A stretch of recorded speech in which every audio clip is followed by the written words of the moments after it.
Hey, I want to take a couple minutes to talk to you about the three most common myths in solar electricity. Myth number one is that folks believe they're going to get off the grid so that, if the hurricane comes in town, they will still have power if power goes out for everybody else. Unfortunately, that is a myth. The reason why that's a myth is because the International Property Maintenance Code requires any home in the state of Florida to have a connection to a electric utility company in order to have a certificate of occupancy. So if you go solar and try to disconnect from the grid, they can actually remove your certificate of occupancy and condemn your house. That is not good news. You definitely don't want to be living in a condemned house. However, it is good news, which will segue into the second biggest myth, which is that if I go with solar, I'm only going to have power when the sun is shining. Now that is not true. The reason why that's not true is because of the net metering laws. So if you go solar, your electricity company is going to come out and they're going to exchange your meter for a net meter.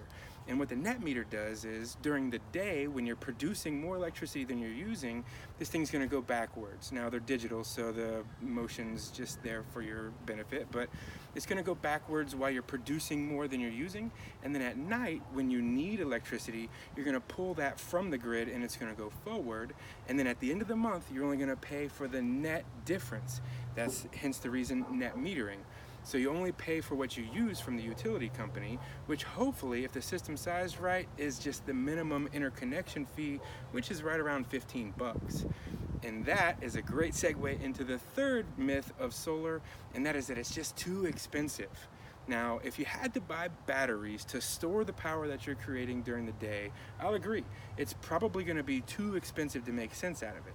So the net metering actually benefits us because we end up paying that minimum interconnection fee to the utility company. Let's call it 15 bucks. And then what you can typically do nowadays when you qualify for the income tax credit is you can exchange what you're paying for the utility company. Let's say it's 150 bucks. Bring that all the way down to 15, and then you should be able to get a payment to buy the solar panels under $135 a month, which brings you even. But in the future, you know what happens?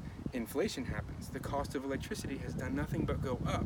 And what you can do nowadays is beat that inflation by going solar. You're going to have a fixed payment for the term of the loan. And then once it's paid off, all the electricity that you're producing doesn't cost you anything except for that interconnection, which really is just a payment to rent battery power from the utility company, which makes it really, really, really beneficial. So with those three myths completely debunked, I think it might be time for you to go solar.